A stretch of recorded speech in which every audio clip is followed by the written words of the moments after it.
Benedicite Dominus, and welcome to question 145, the Secunda Secundae. The topic for this lecture is honesty, and I am Dr. Thibault. So we're doing the cardinal virtue of temperance here. And temperance has two integral parts, shamefacedness, which we just covered in the last question, and honesty. So only two integral parts of temperance. Now that's not that uncommon. There's often only two parts of integral parts of cardinal virtue. So if you recall, last time I had a little bit of trouble with shamefacedness because it seemed almost as if it were posed more in a negative sense. It didn't really glow, it didn't really strive for these higher ideals of human flourishing. It was one of the two integral parts. So I tried to post it in a positive light. Now, in contrast, honesty is in the highest possible light presented within the Summa. But I think it's still very interesting because it's might not have heard of shamefacedness before, but you probably heard of honesty. But I think honesty in this kind of classical sense is a bit different than when we use it today. I think when we use it today, or at least as I've used it in the past, I would probably, if I had to think of a synonym for honesty, I would just think it was truthfulness. It's just being, to be honest is to tell the truth. That's probably what I would think. But the classical element is, particularly in the Summa, is much deeper than that. There is the term veritas in there, but we're not dealing with veritas in honesty, dealing with honesty. And within the core of the word honesty is on, H-O-N, which is the same as honorable. So honesty is to be in an honorable state. So one who is honest is honorable. I think that is different than how we typically use the term. And it's honorable in all the ways people are honorable. Even St. Thomas points out, we sometimes think of somebody who's very rich as honorable because they're very rich. That would be very different than what we think of when we think of a honest person. Right? We typically think, well, the rich are not necessarily honest. Sometimes that's why they are the rich. Rich person might be honorable, but they're not honest. But for St. Thomas, he kind of links them together, although honesty is really, in terms of its position as an integral part of temperance, is an internal disposition, not necessarily these external manifestations like wealth or other things. So it's important to look at it as an internal sense of honesty. Likewise, some people receive a lot of honors. Like Harvey Weinstein might have received a lot of honors, but he wasn't really, now we know, an honest person. He wasn't really honorable. So there's people who are, saintly people in this life who have no public recognition, but they are honest and honorable. So it's more about the internal disposition than it is about the external recognition of the honor. If the world were perfectly just, then the honorable people would be recognized as honorable and the dishonorable people wouldn't, but the ways of the world are not how things work, the way they should be. So honor, this is a bit of the first article is a bit of a logical argument. So is honesty the same as virtue? Well, St. Thomas says honesty is an honorable state, and honor is an attestation of excellence. You honor somebody because of their excellence, and you judge a person's excellence based on a person's virtue. Therefore, honesty is the same as a virtuous person. An honest person is the same as a virtuous person, because Honesty is honorable, and honorable is excellence, and excellence is dealing with virtue. Therefore, an honest person is a virtuous person.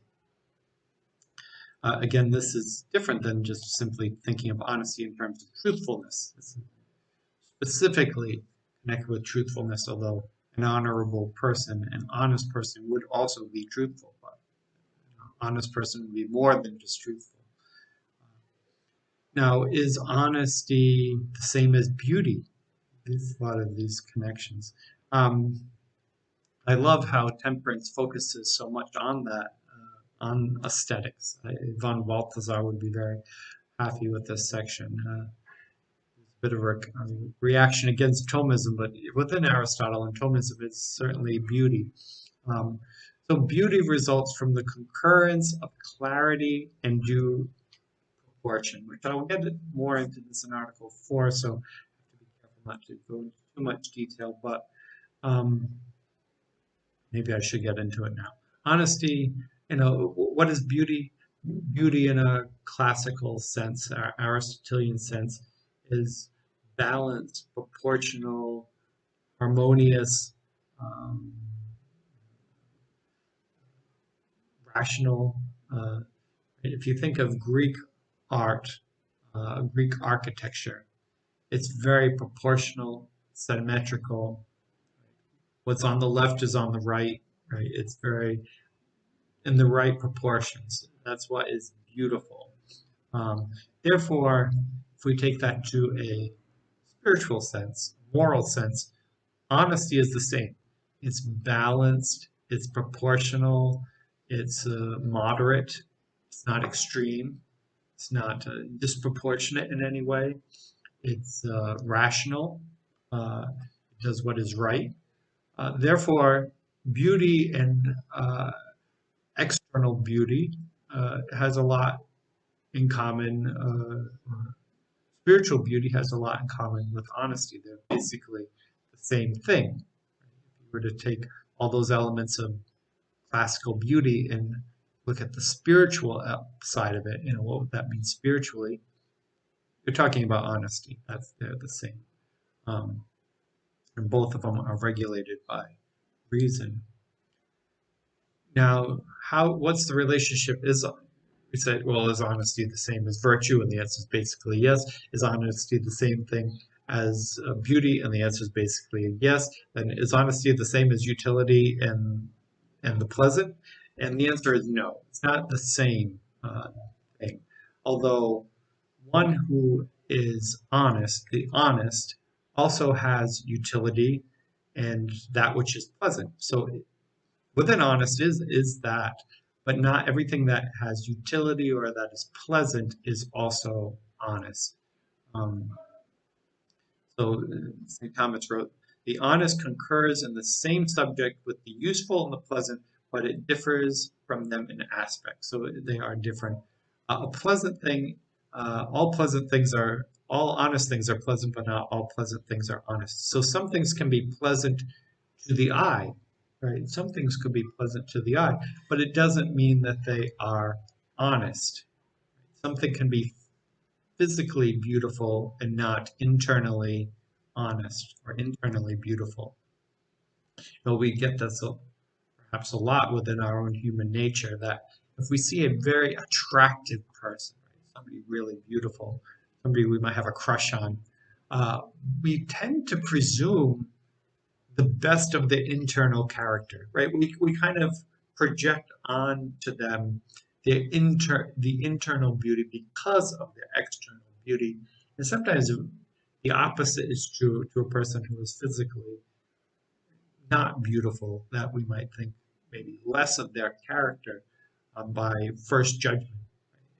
If you see somebody who's really beautiful, you can tell our friends, and they're so funny, and they're so kind, and they're so sweet, and well, you don't even know that about them necessarily. You don't know them that well. You only know what they look like, and we are projecting onto the person all of our hopes, dreams, and desires about who that person could possibly be, and how they will make us whole, and they will complete us, and they, will live happily ever after. A lot of this is projection, right? A person can be very attractive and a terrible person. right, and have no virtues. So therefore, not all things that are pleasant are honest. Um, Useful, St. Thomas goes into a lot less detail of useful. He uses it in the topic and he uses it in the contra argument, but he doesn't go into as much detail as he goes into the pleasant. So something that is useful implies reference to something else. So something that is good for something else. Whereas honesty is really not much like that. Honesty is useful. It's useful. It leads to greater goods, right? It leads to happiness. The final end. It leads to happiness. So honesty is useful, but it is also in and of itself excellent. Right? St. Thomas says the honest is desirable and excellent for its own sake. The useful is not excellent and desirable for its own sake. Think of a hammer, for example. A hammer, nobody actually wants a hammer. What they want is nails put into the wood, right?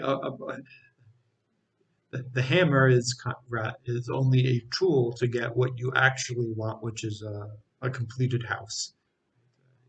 You don't want a drill, you don't want a ladder, you want the house to be done.